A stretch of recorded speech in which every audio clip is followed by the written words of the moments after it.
제37회 임시국무회의를 시작하겠습니다.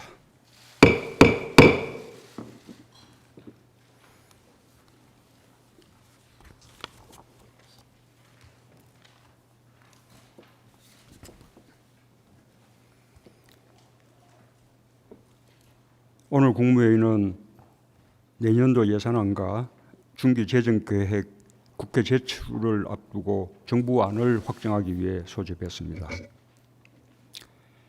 결국 일본의 백색 국가 제외 조치가 시행됐습니다. 일본 정부의 태도가 매우 유감스럽지만 우리는 이 상황을 능히 헤쳐나갈 수 있습니다. 정부는 그동안 다각도에서 대비책을 준비해 왔습니다. 우리 경제와 기업의 피해가 최소화되도록 준비한 대책을 빈틈없이 시행해 나가겠습니다. 근본적으로는 제조업 등 산업 경쟁력을 강화하여 우리 경제를 한 단계 도약시키는 기회로 삼을 것이며 일본의 부당한 경제 보복에 대응하는 조치도 주권 국가로서 당당하게 실행해 나가겠습니다. 일본은 정직해야 합니다. 일본은 경제 보복의 이유조차도 정직하게 밝히지 않고 있습니다. 근거 없이 수시로 말을 바꾸며 경제 보복을 합리화하려고 하고 있습니다. 일본 정부가 어떤 이유로 변명하든 과거사 문제를 경제 문제와 연계시킨 것이 분명한데도 대단히 솔직하지 못한 태도라 하지 않을 수 없습니다. 과거사 문제를 대하는 태도 또한 정직하지 못합니다. 한국뿐 아니라 아시아 여러 나라에 불행한 과거 역사가 있었고 그 가해자가 일본이라는 것은 움직일 수 없는 역사적 사실입니다. 과거의 잘못을 인정도 반성도 하지 않고 역사를 왜곡하는 일본 정부의 태도가 피해자들의 상처와 아픔을 덧내고 있습니다. 일본 제국주의 침략의 첫 희생이 되었던 독도를 자신의 영토라고 하는 터무니없는 주장도 변함이 없습니다. 일본은 과거를 직시하는 것에서부터 출발하여 세계와 협력하고 미래로 나아가야 합니다. 과거를 기억하고 성찰하는 것은 결코 부끄러운 일이 아닙니다. 모든 나라가 부끄러운 역사를 가지고 있습니다. 한국도 외세에 의해서뿐만 아니라 스스로 부끄러운 역사가 있습니다. 그러나 과거를 기억하고 성찰할 때 우리는 거듭날 수 있습니다. 과거를 기억하고 성찰한다는 것은 끝이 없는 일입니다. 한 번 반성을 말했으니 반성은 끝났다거나 한 번 합의했으니 과거는 모두 지나갔다는 식으로 끝낼 수 있는 일이 아닙니다. 독일이 과거에 대해 진솔하게 반성하고 과거의 잘못에 대해서 시시때때로 확인하며 이웃 유럽 국가들과 화해하고 협력함으로써 국제사회에서 신뢰받는 나라가 되었다는 교훈을 일본은 깊이 새겨야 할 것입니다. 지금 그 어느 때보다 재정의 역할이 중요합니다. 무엇보다 우리 경제를 둘러싼 대외 여건의 불확실성을 극복해야 합니다. 예상보다 빠르게 진행되고 있는 세계 경기 화강과 미중 무역 갈등, 여기에 더해진 일본의 경제 보복이 우리 경제의 불확실성을 키우고 있습니다. 수출 의존도가 매우 높은 우리나라가 대외 충격을 흡수하기 위해서는 혁신 성장에 박차를 가하고 선도형 경제로 체질을 전환하는 것이 시급합니다. 이를 위해 재정이 가감하고 적극적인 역할을 해야 합니다. 초석을 놓기 시작한 포용국가의 기반을 더욱 단단히 다지는 것도 중단할 수 없는 과제입니다.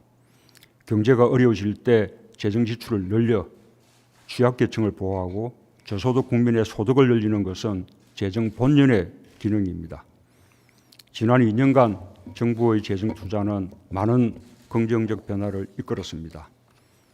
4차 산업혁명의 핵심 인프라인 데이터, 네트워크, AI 지원 예산의 확대가 글로벌 5G 시장의 선점으로 이어지고 창업 지원 예산이 역대 최고 수준의 벤처 투자 활성화와 유니콘 기업의 증가로 이어졌습니다. 일자리 예산 증가가 취약계층의 고용 상황 악화를 방지하는 버팀목이 되었고 구직 활동을 하는 청년들에게 실질적인 도움이 되었습니다. 즉시의 재정 투자가 성장의 기회를 살리고 함께 잘 사는 지속 가능한 미래를 만들기 위한 중요한 수단이라는 것을 확인해 주는 결과입니다. 이러한 성과를 더욱 확산시켜 나가야 할 것입니다. 정부는 우리가 당면한 대내외적 상황과 재정 여건까지를 종합적으로 고려하여 확장적으로 내년도 예산을 편성했습니다. IMF와 OECD 등 국제기구에서는 우리에게 계속해서 확장 재정을 권고하고 있습니다. 국가 채무 비율이 평균 110%가 넘는 OECD 나라들에 비해 국가 채무 비율이 크게 양호한 우리나라는 그럴 만한 여력이 충분히 있습니다. 이번에 정부가 편성한 예산은 아무도 흔들 수 없는 강한 경제, 강한 나라로 가는 발판을 만드는 데 특별히 주안점을 두었습니다. 미래 먹거리가 될 신산업 육성 예산과 미래 성장 동력 중심으로 국가 R&D 예산을 대폭 확대하는 등 혁신 성장의 속도를 높이는 재정 투자에 역점을 두었습니다. 특히 일본의 수출 규제와 경제 보복 조치에 맞서 소재 부품 장비 산업의 경쟁력 강화를 뒷받침하는 데 올해보다 2배 이상 늘어난 2조 1천억 원을 집중 투자하기로 했습니다. 경제 활력을 되살리기 위한 지원도 대폭 확대했습니다. 수출 지원, 무역 금융과 투자 활성화 정책 자금을 통해 기업의 노력에 힘을 보태고 제조업 등 주력 산업의 경쟁력을 강화하는 예산도 대폭 늘렸습니다. 지역 경제가 살아야 국가 경제 전체에 활력이 생깁니다. 지역 경제 활력을 위한 생활 SOC 예산과 함께 내년부터 33개 국가 균형 발전 프로젝트가 전면적으로 착수될 수 있도록 예산을 반영했고 규제 자유 특구로 지정된 지역에 대해서도 맞춤형으로 지원 예산을 담았습니다. 강한 나라의 기반인 자주 국방 역량과 외교 역량 강화를 뒷받침하기 위한 예산도 늘렸습니다. 국방 예산은 올해 대비 7.6%가 늘어나 사상 최초로 50조 원이 넘게 책정되었습니다. 무기체계의 국산화, 과학화를 최우선의 목표로 차세대 국산 잠수함 검조 등을 통해 전력을 보강하고 국방 분야 R&D를 대폭 확대해 핵심 기술을 확보할 것입니다. 방산이 민간 경제에 도움이 되도록 하는 데 역점을 두겠습니다. 4대 강국과 신북, 남방, 신북방 등 전략 지역을 중심으로 공공외교와 정부개발 원조, ODA의 규모도 확대했습니다. 국제사회와의 협력을 강화하고 우리 국민과 기업의 해외 진출을 뒷받침하는 예산으로 앞으로도 계속 더 늘려나갈 계획입니다. 국민 생활과 직결되는 예산에도 공을 들였습니다.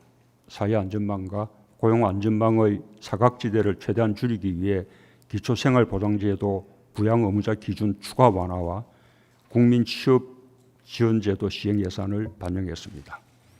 고교 무상교육도 확대했습니다.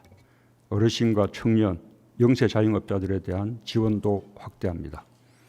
노인 일자리를 74만 개로 늘리고 기초연금을 30만 원으로 인상했습니다.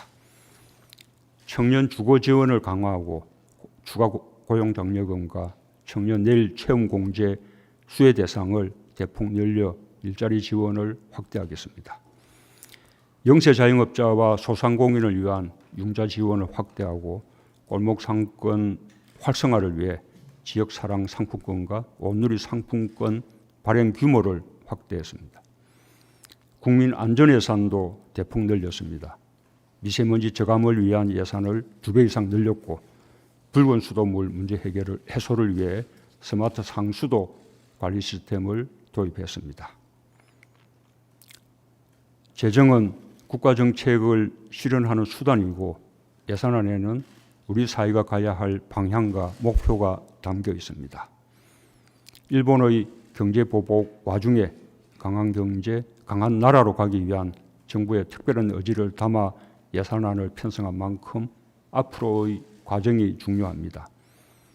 사실 일본의 경제 보복이 아니더라도 우리 경제가 가야 할 방향이었습니다. 일본의 경제 보복이 그 방향을 더욱 선명하게 보여주었을 뿐입니다. 내년도 예산안에 대한 폭넓은 국민적 공감대를 형성하고 앞으로 있을 국회의 예산 심사가 국민의 눈높이에서 원만하게 이루어지도록 국회의 이해와 협조를 구하는 데 최선을 다해 주시기 바랍니다. 감사합니다.